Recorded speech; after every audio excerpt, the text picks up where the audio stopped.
Tafsir Al-Azhar karya Profesor Dr. Hamka, ayat 76 hingga ayat 82 dari surah Al-Ma'idah, surah yang kelima. Bismillahirrahmanirrahim. قل أتعبدون من دون الله ما لا يملك لكم ضرا ولا نفعا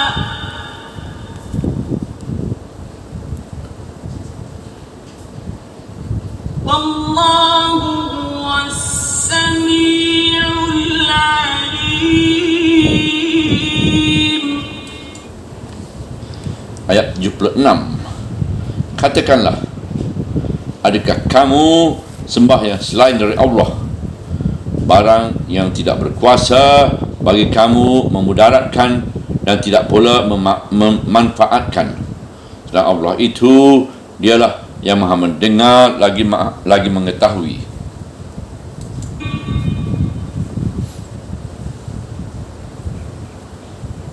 قل يا أهل الكتاب لا تغلوا في دينكم غير الحق ولا تتبعوا أهواء قوم قد ضلوا من قبل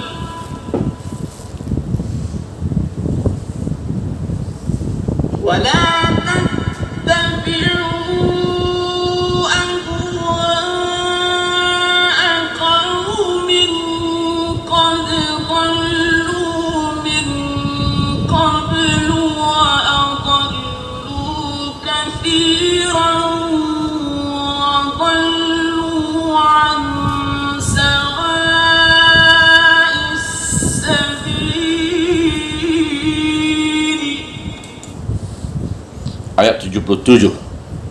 Katakanlah, wahai ahli kitab, janganlah kamu berlebih-lebihan pada agama kamu yang bukan kebenaran, dan janganlah kamu turuti hawa nafsu suatu kaum yang sesungguhnya telah tersesat sejak dahulu, dan mereka pun telah menyesatkan pula kebanyakan orang, dan sesatlah mereka dari kelurusan jalan.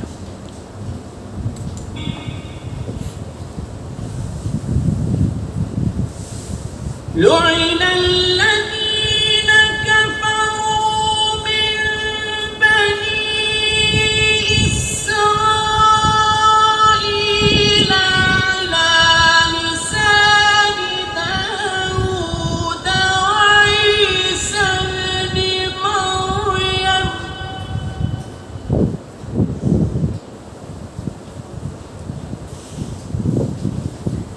ذلك بما عصوا وكانوا يعتدون. Ayat 78. Telah dikutuk orang-orang yang telah kafir dari Bani Israel atas lidah Daud dan Isa anak Maryam. Jadi demikian kerana mereka telah durhaka dan adalah mereka telah melanggar.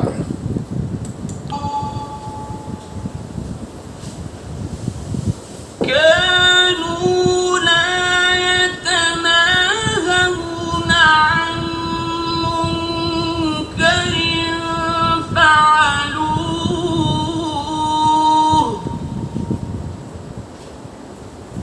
لبئس ما كانوا يفعلون. Ayat 79. Adalah mereka tidak larang-melarang dari yang mungkar yang telah mereka perbuat. Sesungguhnya amat buruklah apa yang telah mereka kerjakan.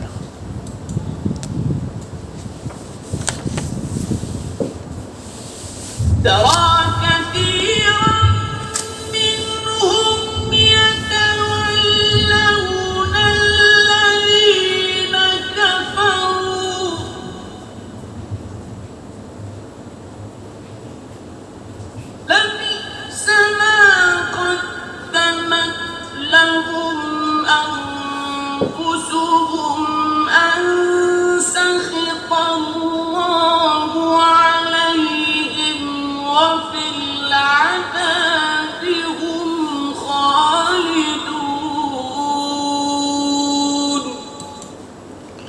ayat 80. Engkau akan melihat kebanyakan dari mereka itu menjadikan pimpinan orang-orang yang kafir.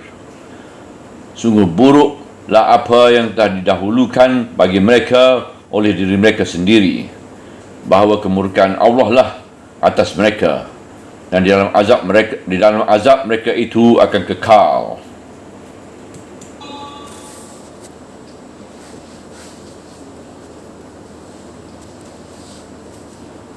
ولو كانوا يؤمنون بالله والنبي وما أنزل إليه ما اتخذوهم أولياء ولكن كثيرا منهم فاسقون. Ayat 81. Dan jika sekiranya adalah mereka itu beriman kepada Allah dan kepada Nabi itu dan kepada apa yang diturunkan kepadanya, tentulah mereka tidak mengambil kafir-kafir itu jadi pemimpin. Akan tetapi kebanyakan dari mereka itu telah fasik.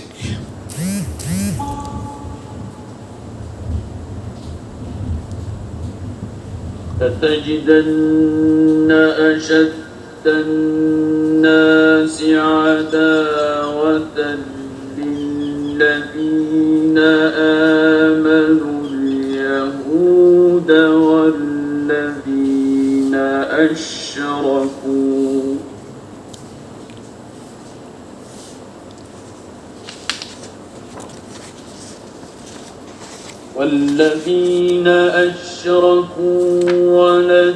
ولتجدن أقربهم مودة للذين آمنوا الذين قالوا إنا نصارى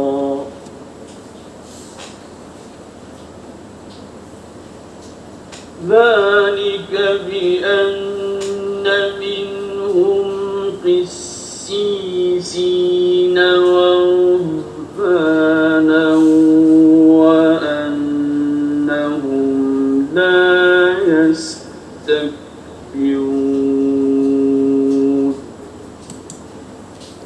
Ayat 82. Sesungguhnya akan engkau dapati yang sangat-sangat manusia bermusuhan terhadap orang-orang yang beriman ialah Yahudi dan orang-orang yang telah mempersekutukan. Dan sesungguhnya akan engkau dapati yang sedekat-dekat mereka dalam percintaan terhadap orang-orang yang beriman ialah orang-orang yang berkata, sesungguhnya kami ini adalah Nasara.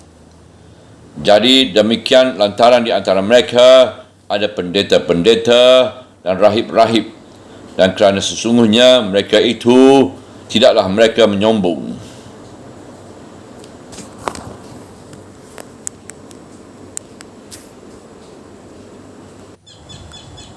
Sekarang disuruhlah Rasul SAW menanyakan kepada segala mereka yang telah mempersekutukan yang lain dengan Allah itu. Katakanlah, adakah kamu sembah yang selain dari Allah barang yang tiada berkuasa bagi kamu memudaratkan dan tidak pula memanfaatkan? Pangkal ayat 76. Adakah patut kamu menyembah dan memuja kepada yang selain dari Allah itu, padahal yang lain itu tidak mempunyai kuasa dan daya apa-apa buat mendatangkan manfaat dan keuntungan, sebab semuanya itu hanya alam belaka. Sama keadaannya dengan kamu yang memohon dan memuja itu sendiri. Sedang Allah itu, dialah yang maha mendengar lagi mengetahui. Ujung ayat 76. Padahal Allah selalu mendengarkan sekalian permohonan dan mengetahui apa yang kamu perlukan. Mengapa kamu pindah daripada Tuhan yang maha mendengar dan maha mengetahui kepada benda atau manusia yang tidak berdaya apa-apa, kalau bukan atas kurnia Allah? Mengapa kamu tidak langsung saja bermohon kepada Allah itu, yang kalau seseorang yang lain beroleh kemuliaan dan ketinggian, tidak didapatnya kemuliaan itu kecuali dari Allah. Katakanlah, wahai ahli kitab, pada ayat 77, baik Yahudi atau Nasrani, janganlah kamu berlebih-lebihan pada agama kamu yang bukan kebenaran, melebih-lebihi atau berlebih-lebihan sehingga keluar daripada garis kebenaran, sehingga tidak agama lagi. Yahudi berlebih-lebihan pula sehingga mempunyai kepercayaan bahawasanya manusia yang paling mulia di atas dunia ini hanya satu saja, iaitu Bani Israel. Nasrani berlebih-lebihan yang oleh kerana terlalu cinta dan kagum dengan kebesaran dan kemuliaan Al-Masih sampai menganggapnya sebagai Allah atau anak Allah atau sekali keduanya, sehingga sampai pula kepada kepercayaan Trimurti, pusaka agama-agama kuno yang tidak lagi ada dasar kebenarannya. Dan janganlah kamu turut hawa nafsu suatu kaum yang sesungguhnya telah tersesat sejak dahulu, iaitu satu kaum yang dituju ialah pemimpin-pemimpin agama ahbar dan ruhban yang telah tersesat, yang didapati oleh Rasulullah SAW seketika beliau diutus Allah. Tersebutlah dalam sejarah perkembangan Kristian bagaimana pendeta-pendeta yang dahulu berebut pengaruh terhadap pihak kekuasaan buat menumbangkan dan menghancurkan lawannya, sehingga banyaklah ahli-ahli tauhid sejati yang menjadi korban, sehingga golongan yang kalah walaupun besar jumlahnya dikejar-kejar dan dihinakan, dikucilkan dari gereja dan dipandang sebagai golongan yang telah dikeluarkan dari Kristian. Maka terkenalah dalam perkembangan agama Kristian tentang adanya suatu mesyuarah para pendeta yang tertinggi yang disebut Konsili Ekumeniki di tahun 380 ataupun tahun 335 yang bersidang di Konstantinopel, iaitu sidang besar Konsili Ekumeni di tahun 380, iaitu Ekumeni yang kedua yang bersidang di Konstantinopel, iaitu sidang besar yang kedua dalam sejarah Nasrani. Di sanalah Kaisar Theodosius menyatakan bahawa mazhab yang masih tetap mempertahankan tauhid yang disebut tauhid mutlak ialah ajaran perjanjian lama, mulai waktu itu dibasmi, tidak diakui lagi. Dan mulai waktu itu hanya Trinitaslah yang wajib dianuti. Siapa yang tidak menurut ajaran yang diputuskan itu, dianggap mereka bukan Kristian lagi. Dan menanglah keputusan yang menyatakan bahawa Tuhan itu bertiga. Sebab itu yang dimenangkan oleh Kaisar, dan mereka pun telah menyesatkan pula kebanyakan orang, dan sesatlah mereka dari kelurusan jalan. Golongan yang menang itulah yang berpengaruh, dan mereka lah yang menyesatkan pengikut mereka dengan berbagai bid'ah. Telah dikutuk orang-orang yang telah kafir dari Bani Israel atas lidah Daud dan Isa anak Maryam. Jadi demikian kerana mereka telah durhaka dan adalah mereka telah melanggar.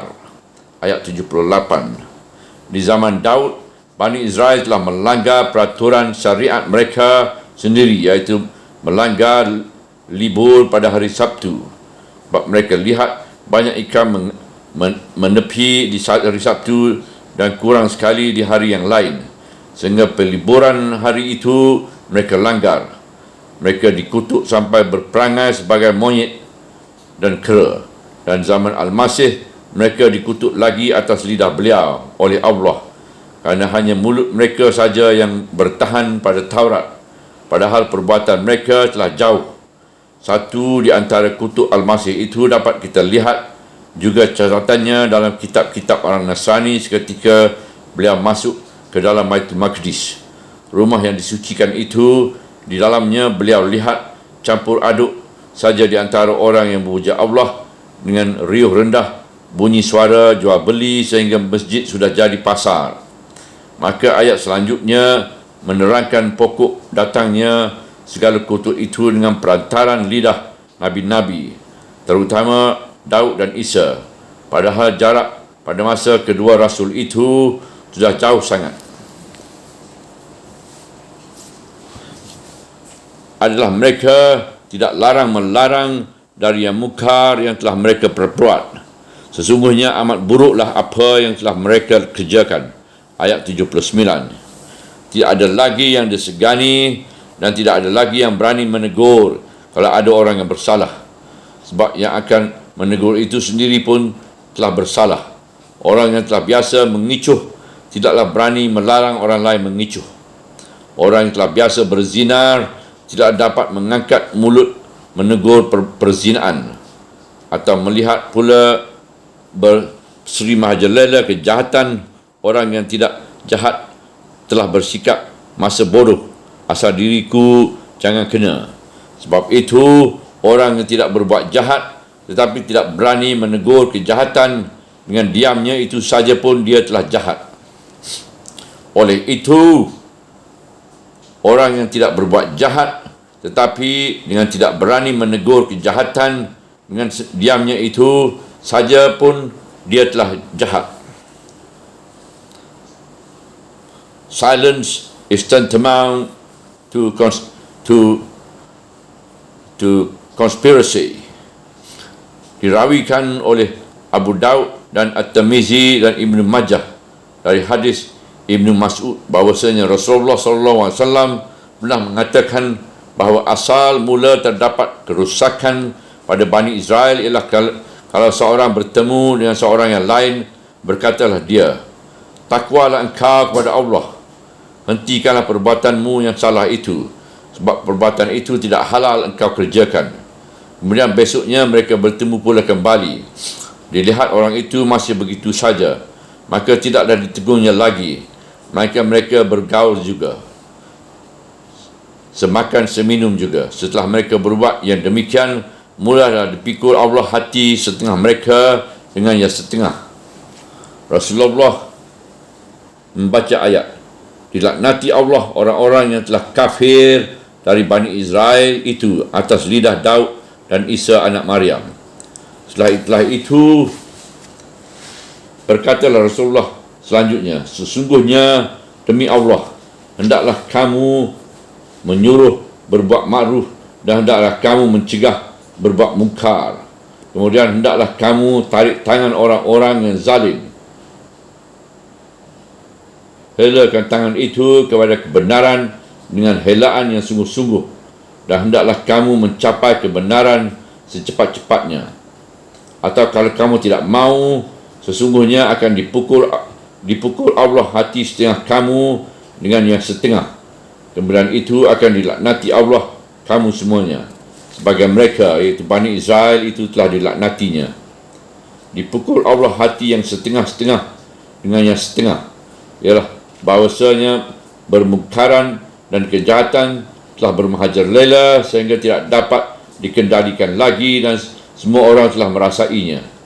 Tetapi tidak seorang pun yang berusaha untuk memperbaiki, hanya salah menyalahkan atau menimpakan kesalahan kepada orang lain, cemburu mencemburui, dan tidak ada yang mau bertanggungjawab.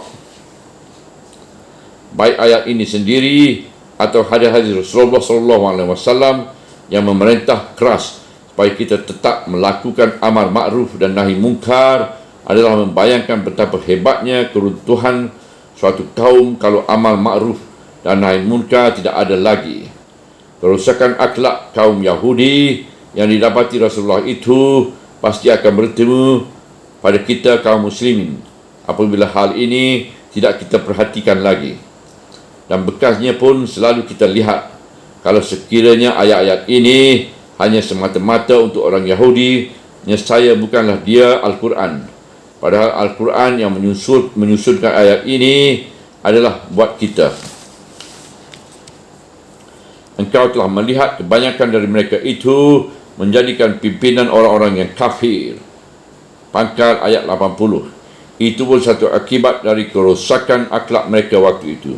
Mereka mengatakan iman pada Taurat, tapi mereka telah membuat hubungan rahsia dengan orang-orang kafir, iaitu kaum musyrikin di Makkah.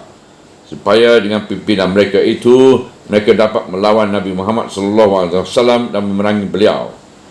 Sungguh buruklah apa yang telah didahulukan bagi mereka oleh diri mereka sendiri. Maka telah melanjutkan diri kepada suatu perbuatan yang akan mencelakan dirinya mereka sendiri, sebagai perbuatan Bani Quraizah ketika peperangan Ahzab, bahawa kemurkaan Allah lah atas mereka.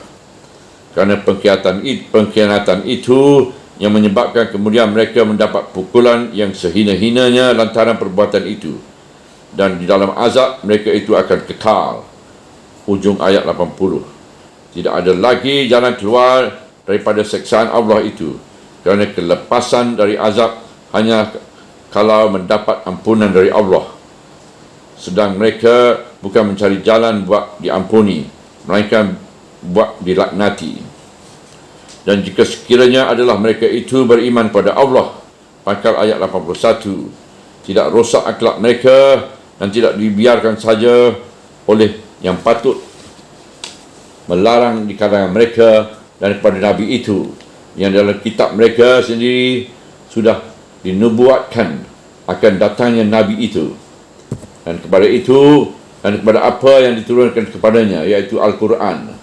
Tentulah mereka tidak mengambil kafir-kafir itu jadi pimpinan, sebab akidah agama dan jiwa telah terbentuk oleh iman. Tidaklah akan sampai hati berkongsi dengan kafir akan berbuat jahat. Akan dapat juga ditafsirkan secara jalan yang satu lagi, iaitu Yahudi itu mengambil musyrikin itu menjadi pemimpin, kerana mereka telah tahu bahawa musyrikin itu memang tidak mau percaya kepada Allah dan Rasul dan kepada petunjuk yang beliau bawa. Kerana mereka itu memang kafir, senanglah hati si Yahudi mengambil mereka jadi pemimpin, supaya lepas sakit hati mereka melawan Rasul. Akan tetapi kebanyakan dari mereka telah fasik. Ujung ayat 81. Oleh kerana kefasikan itulah mereka berani melanggar isi kitab suci mereka sendiri dan mau berkawan dengan musyrikin, mau mengambil musyrikin jadi pemimpin untuk melawan Rasulullah, yang pada hakikatnya isi pengejaran beliau tidaklah berlawanan dengan intisari Taurat yang mereka katakan disanjung tinggi. Hanya orang fasik, orang durhaka yang sampai hati berbuat demikian. Sesungguhnya akan engkau dapati yang sangat-sangat manusia bermusuhan terhadap orang-orang yang beriman, ialah Yahudi dan orang-orang yang telah mempersekutukan. Pangkal ayat 82. Demikianlah yang jadi kenyataan ketika Al-Quran diturunkan, iaitu bahawasanya orang-orang Yahudi yang ketika itu mempunyai kelompok besar di Madinah dan dari berbagai-bagai kabilah besar kecil, mereka itulah yang sangat sekali memusuhi kaum beriman. Dan musuh besar yang kedua ialah orang musyrikin yang pusat kekuatannya ialah Mekah, dan musyrikin dari kabilah-kabilah Arab di seluruh tanah Arab di waktu itu. Dan sesungguhnya akan kau dapati yang sedekat-dekat mereka dalam percintaan terhadap orang-orang yang beriman ialah orang-orang yang berkata, sesungguhnya kami ini adalah Nasara. Maka orang Nasara di zaman itu dibandingkan dengan orang Yahudi dan orang musyrikin adalah lebih dekat hubungan, hormat menghormati dan harga menghargai, malahan sebagai pencitaan. Tidak ada mengganggu dan menyakitkan hati. Malahan seketika kaum muslimin hijrah ke Habsyi mencari perlindungan diri dari tindasan kaum musyrikin. Mereka telah disambut secara baik di sana oleh Najasyi sendiri pun langsung memeluk Islam. Jadi demikian lantaran di antara mereka ada pendeta-pendeta dan rahib-rahib, iaitu pendeta-pendeta dan rahib-rahib yang tinggi budi pekerti mereka dan baik sopan santun mereka, terbukti dengan sambutan terhadap perutusan mereka ke Madinah yang terdiri daripada pendeta-pendeta dan rahib-rahib yang disegani orang, sehingga mereka pun dipersilahkan bersembahyang menurut agama mereka di dalam Masjid Rasulullah SAW sendiri di Madinah. Dan sekarang sesungguhnya mereka itu tidaklah mereka menyombong. Hujung ayat 82. Di sini kita diberitahu sebab yang terpenting dari baiknya hubungan dengan Nasrani pada masa itu, iaitu pemuka-pemuka mereka tidak sombong sehingga dapat harga menghargai, hormat menghormati, dan mendapatlah kita suatu pelajaran bahawasanya kesombongan adalah penghambat yang paling besar daripada hubungan yang baik. Inilah perbezaan yang sangat besar di antara pemuka Yahudi dengan pemuka Nasrani pada masa itu. Dapat kita perhatikan dalam sejarah betapa baiknya hubungan di antara Rasulullah dengan Nasrani di waktu itu, di antara Islam dengan Kristian. Di waktu kaum muslimin menderita tekanan hebat dari kaum musyrikin Quraisy di Mekah, sehingga banyak yang tidak tahan, maka Rasulullah menganjurkan sahabat-sahabat pindah ke negeri Habsyi, iaitu Abyssinia, yang beragama Kristian. Kaum Muhajirin itu telah meminta perlindungan politik di negeri itu. Orang Quraisy telah mengutus utusan ke Habsyi menghadap Negas di sana, memohon agar pelarian-pelarian itu diserahkan kepada utusan supaya dibawa pulang kembali. Pada perutusan itu ialah Ammar bin Ash, yang di waktu itu belum Islam, sedang Raja Habsyi tidak mau menyerahkan, bahkan memperkuatkan perlindungan baginda terhadap mereka, sehingga perutusan Quraisy pulang dengan tangan hampa. Malahan Raja Habsyi, iaitu Najashi Negus, segera memeluk Islam setelah mendengar keterangan ajarannya dari Ja'far bin Abu Talib, kepala keluarga pengungsi itu. Setelah Rasulullah berkuasa di negeri Madinah, beliau telah mengirim utusan kepada raja-raja Kristian yang berkuasa di Syria, iaitu Herakles, dan di Mesir, Raja Muda Muqawqis, yang memerintah negeri-negeri itu sebagai penegak kekuasaan Romawi. Dan Rasulullah telah mengirim utusan pada raja-raja dua bersaudara yang berbangsa Arab di negeri Oman, iaitu Jaifar dan Abd, anak Jalandi, mengajak semuanya itu memeluk Islam atau menerima uluran tangan untuk bersahabat baik dan bertetangga secara damai. Herakles menerima utusan dengan baik dan melepaskan dengan baik pula. Muqawqis sampai mengirimkan beberapa bingkisan dan disertai juga dengan kiriman dayang-dayang. Dan beliau menerima kiriman seorang dayang Kopti bernama Maria. Beliau kahwin dan dari dia beliau beroleh putera yang diberi nama Ibrahim. Pada kedua Raja Oman bersaudara tadi, Jaifar dan Abd, anak Jalandi, beliau utus Ammar bin Ash. Dahulu dia utus Quraisy menghadap Raja Habsyi buat meminta serahkan orang-orang yang hijrah ke negeri itu, tetapi ditolak oleh Negas. Kemudian setelah perdamaian Hudaybiyah, Amir bin Ash datang ke Madinah dan menyatakan diri masuk Islam. Tenaga dan kepandaiannya di dalam lapangan diplomasi menyebabkan dia mendapat kehormatan buat menyampaikan seruan Rasulullah kepada Raja Arab bersaudara di Oman itu. Perutusan berhasil, kedua raja itu terbuka hati dan langsung memeluk Islam.